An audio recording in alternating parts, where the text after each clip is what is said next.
O texto que eu quero pensar com vocês está no Evangelho de Lucas, capítulo 7, verso 14, que diz assim: chegando-se, tocou o esquife e, parando os que o conduziam, disse: jovem, eu te mando, levanta-te, levanta-te. Esse versículo é o versículo do momento em que Jesus chama o filho da viúva de Naim e ele ressuscita esse rapaz, né? Jesus ressuscita esse rapaz. E o texto todo vai trazer, desse episódio, vai trazer que Jesus estava entrando na cidade de Naim, ele, os discípulos e uma multidão. E eu quero chamar isso de passeata, né? Então você imagina aí uma multidão de pessoas caminhando rua fora, na estrada fora, com uma na frente, por uma razão muito especial, por um motivo muito, digamos assim, inegociável de estar ali. E aí, Jesus ele é a atração, né, dessa passeata. Jesus é aquele que arrasta a multidão. É como se fosse hoje, mais ou menos, um carro de som fazendo sei lá, aí uma passeata, uma carreata na rua, e uma multidão atrás e o carro de som na frente, falando, as pessoas falando, levando música ou coisa desse tipo. É mais ou menos essa cena. Só que quando Jesus ele está entrando na cidade, de lá para cá, de dentro da cidade para fora, vem uma outra multidão. Esta outra multidão eu vou chamar de cortejo da morte, porque na entrada, quando eu chamo de passeata da vida, é que Jesus ele é a essência e a fonte da vida, e aonde ele vai, ele proporciona exatamente isso. Ele proporciona vida e vida em abundância, diz as Escrituras. E a mulher, a viúva, vinha de dentro da cidade para enterrar o seu filho que havia morrido. Então, enquanto quando Jesus entrava era um sentimento de alegria, eu posso assim imaginar, na saída era um sentimento de tristeza. Então, há um encontro nesse momento aí das duas multidões, vamos assim dizer, porque o texto fala exatamente isso, e eu vou chamar de passeata da vida com o cortejo da morte. Eles se encontraram. Vamos pensar um pouco exatamente nessa questão agora, que a morte é um evento igual para todos. Eu estou falando exatamente aqui no início sobre isso, porque hoje nós temos aí uma estatística de mortes no Brasil que assusta todo mundo, né? E mais o motivo por causa da Covid-19 também traz aí um medo muito grande para muitas pessoas. Aqui em Cuiabá, por exemplo, né, os hospitais estão lotados, não tem mais vagas nas UTIs, e aí quem fica doente fica com medo de não ter atendimento por causa exatamente dessa situação. Então, só que a gente sabe, a gente tem convicção de que a morte ele é um evento igual a todos nós. Ou seja, esta assustadora situação chega para todos, para velhos e jovens, grandes e pequenos, doutores e analfabetos, ricos e pobres. Não há ninguém que escape. Nasceu, vai morrer. Não tem outra alternativa. O percurso pode ser longo ou não. Pode ser fácil ou difícil. Pode ser para gente intelectual ou para analfabeto. Mas a morte vai chegar. Né? A paralisação das nossas atividades aqui na Terra traz muito medo a muitas pessoas. Tem gente que quando fala da morte, ou quando escuta falar da morte, já o coração já palpita de maneira mais acelerada, vamos assim dizer. E alguém já disse que a morte é a rainha dos terrores. E esta é a última inimiga a ser vencida. Nós enfrentamos a doença como inimiga, nós enfrentamos a fome como a nossa inimiga, nós enfrentamos o trabalho árduo como nosso inimigo, nós enfrentamos, às vezes, até algumas pessoas ímpias, más, não é? Assassinas, né? Ladrões, enfim, pessoas que trazem medo para nós e se tornam aí uma ameaça para nós. Então, assim, e a morte, ela é a última desses medos, desses sentimentos, que assola todas as pessoas, não é? Então, por onde a morte passa, ela deixa o seu rastro de dor, de desolação e de luto. Essa verdade, ela pode ser observada no episódio da ressurreição do filho da viúva de Naim. O texto vai dizer para nós, ali, que a mulher estava chorando, ou seja, a mãe do rapaz estava chorando, uma multidão chorando de tristeza pela perda de alguém tão querido, era filho único, talvez era a única fonte de sustento que aquela mulher tinha, e ela agora perde o filho, e obviamente a vida dela ia mudar, a rotina ia mudar, o relacionamento dela ia mudar, os seus sentimentos, as suas emoções iam ser diferentes, porque a presença do seu filho não mais estava com ela ali. Ela ia levando apenas o corpo para ser sepultado. Ela estava aí despedindo de alguém que conviveu com ela por anos. Talvez tenha trazido muita alegria, muita satisfação. Talvez ela tinha uma vida estável a partir do trabalho do seu filho. Agora, além de ser viúva, ela também não tinha o seu filho. E aí, assim, perdeu o marido, perdeu o filho. Naquele contexto, as mulheres não trabalhavam, as mulheres não tinham renda de trabalho, ela era sustentada pelo marido. Quando uma ficava viúva, não tinha direito à aposentadoria, à pensão do Estado, ninguém ajudava, né? Era uma situação realmente muito complicada. Uma outra que tinha mais recursos e mais condições, desenvolvia algumas atividades e trabalhava, tinha o seu sustento. Mas as mulheres mais pobres não, era uma situação bem complicada. Então, nesse momento aí, por onde a morte passa, traz aí dificuldade, e principalmente nesse contexto em que Jesus estava vivendo.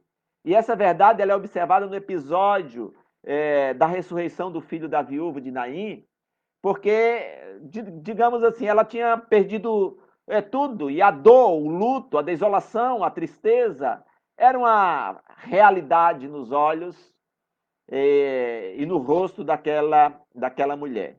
Jesus estava entrando na cidade de Naim com seus discípulos e uma grande multidão.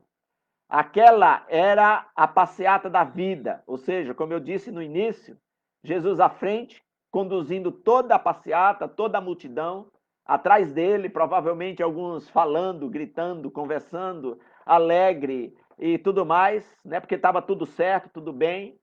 Mas quando Jesus está próximo à porta da cidade, para entrar na cidade, de repente ele se defronta com um cortejo que saía da cidade de Naim.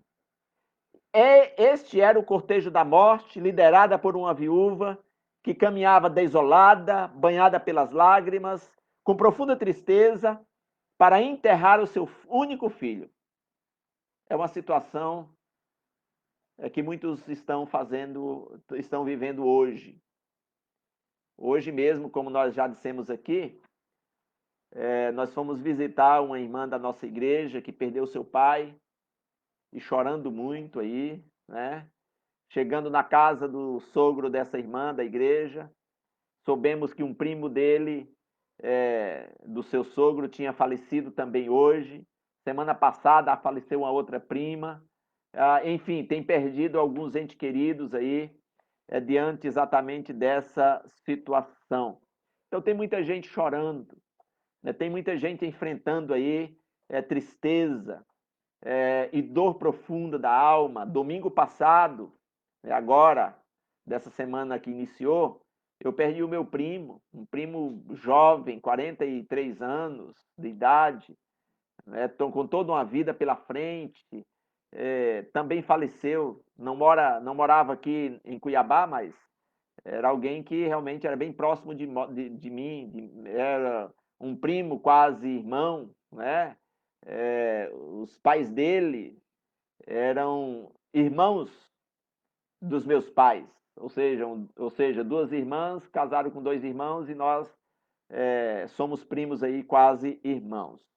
Então, vivemos dias difíceis e a gente precisa, às vezes, né, estar compreendendo algumas situações, né, e que quando Jesus chega na nossa vida, e diante exatamente do cortejo ali da morte, porque esse era o cortejo liderado por essa mulher, por essa viúva que caminhava banhada pelas lágrimas, com profunda tristeza para enterrar o seu filho. Jesus a viu e o texto diz que ele se compadeceu dela e disse: mulher, não chores, não chores.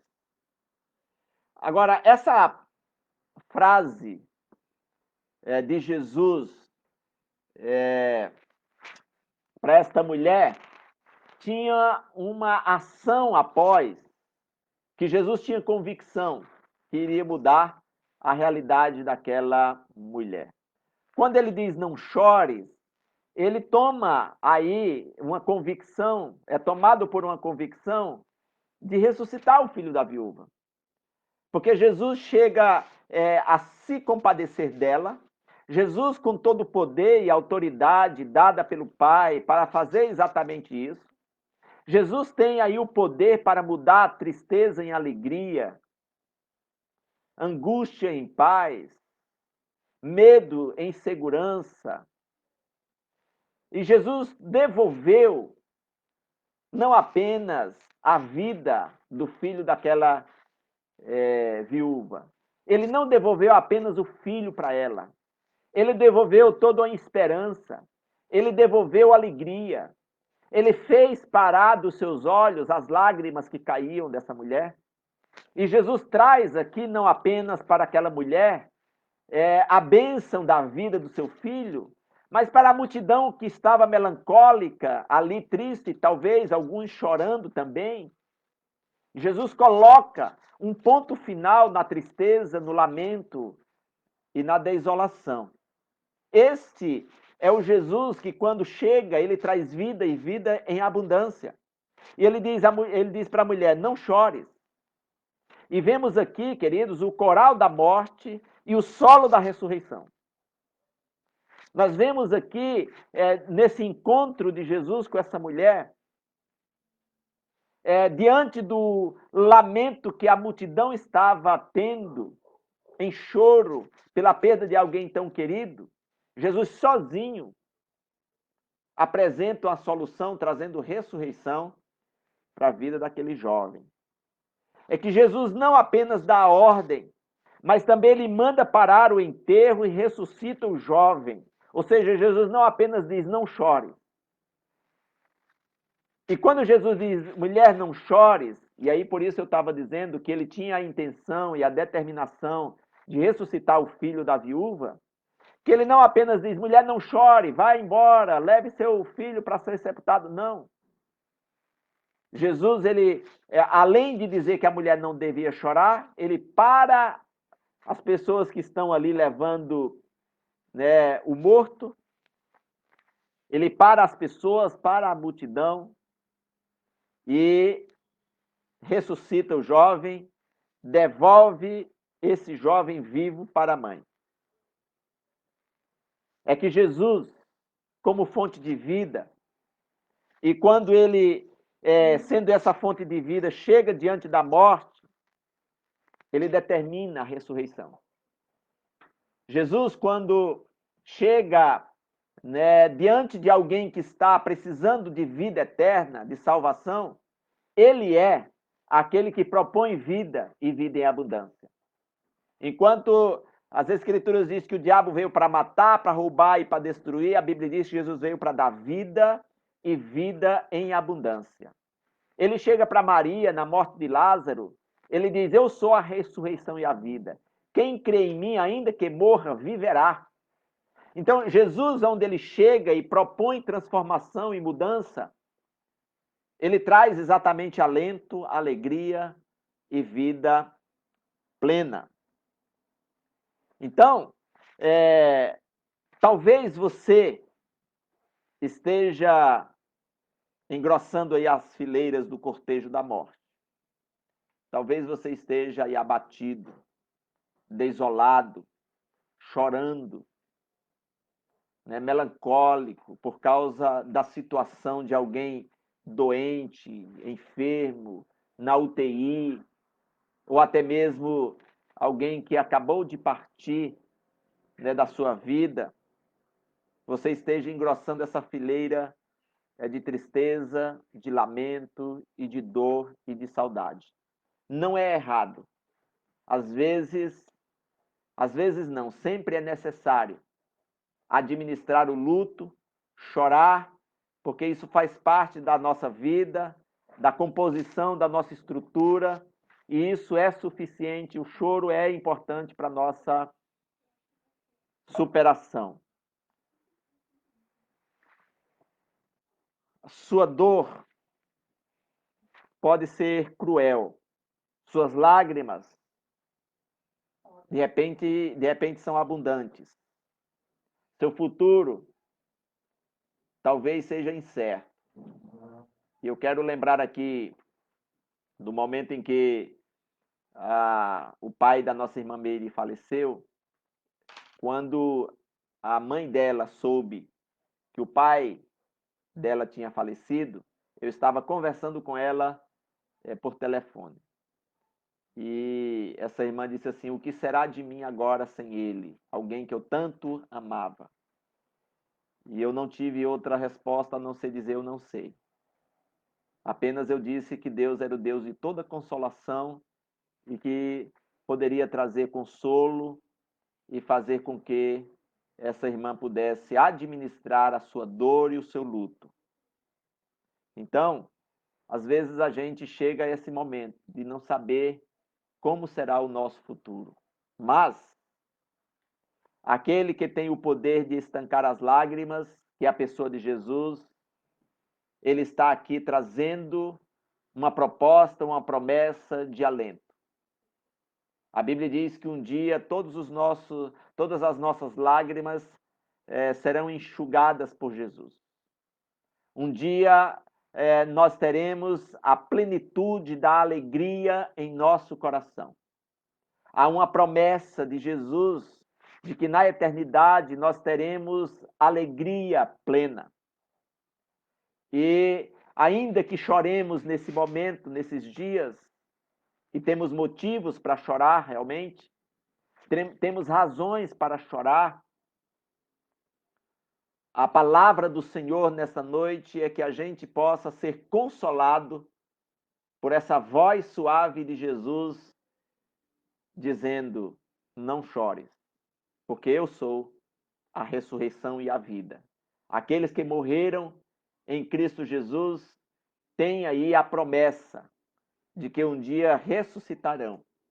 Assim como Jesus provou para aquela viúva e para aquela multidão do cortejo da morte, que ele tinha poder sobre a morte e ressuscitou aquele rapaz, é nessa promessa, é pautado nesse poder de Jesus e também, obviamente, na sua ressurreição, porque ele ressuscitou depois que morreu, Jesus ressuscitou para garantir que a morte é apenas o último inimigo da nossa vida aqui. Mas ela não é vitoriosa sobre nós. Porque Jesus, ele é a fonte de vida. Porque ele é aquele que de fato traz vida e vida em abundância.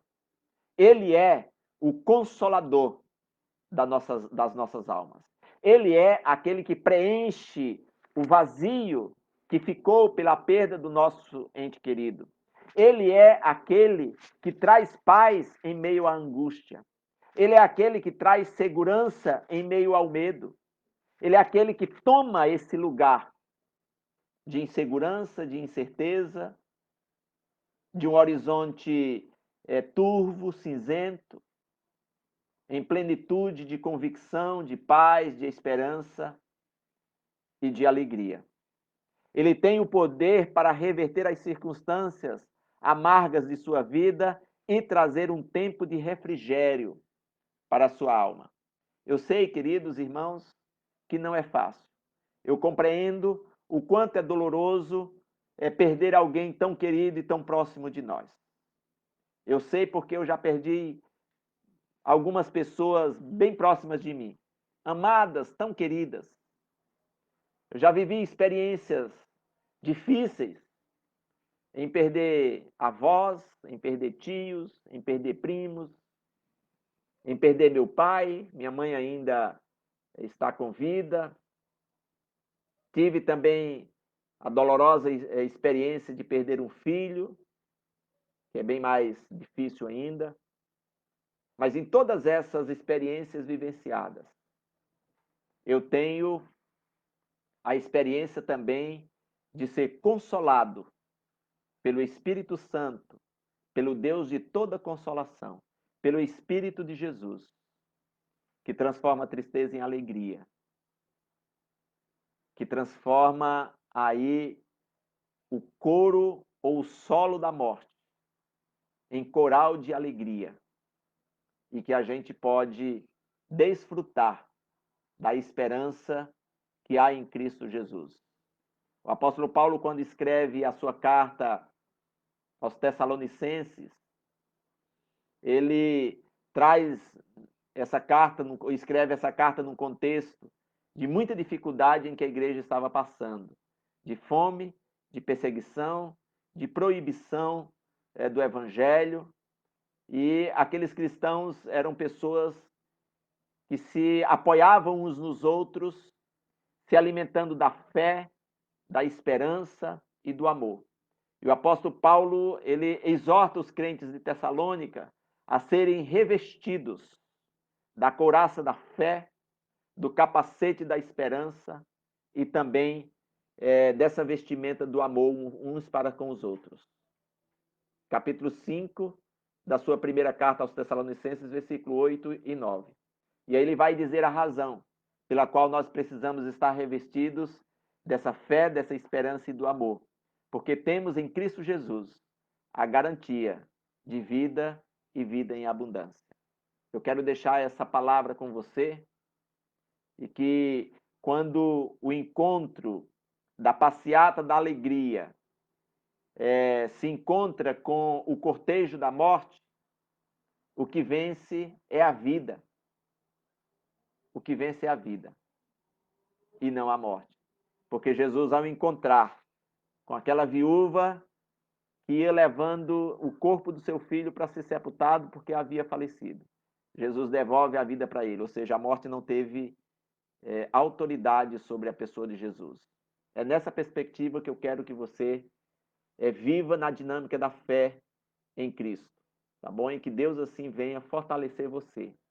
E eu sei, queridos, que não estamos vivendo tempos fáceis. Estamos vivendo tempos de dor, tempos difíceis. Mas nunca perca a esperança, nunca perca a fé, se revista dos valores e dos princípios e das promessas de Jesus. Porque Ele é aquele que está com você em todos os momentos. E que Deus abençoe a sua vida. E que ainda que você ande, eu estava dizendo isso hoje, eu vou encerrar com essa frase. Eu estava dizendo isso hoje para a irmã que eu visitei quando ela perdeu o seu pai, né, sofrendo aí o luto. Eu disse, minha irmã, eu quero que você creia que ainda que você esteja andando de pé descalço no deserto e os seus pés estejam queimando, né, pela areia quente do deserto, o Senhor Jesus está do teu lado, caminhando com você nessa trajetória. E os desertos, eles sempre têm os seus limites. E um dia nós venceremos para a glória do Senhor.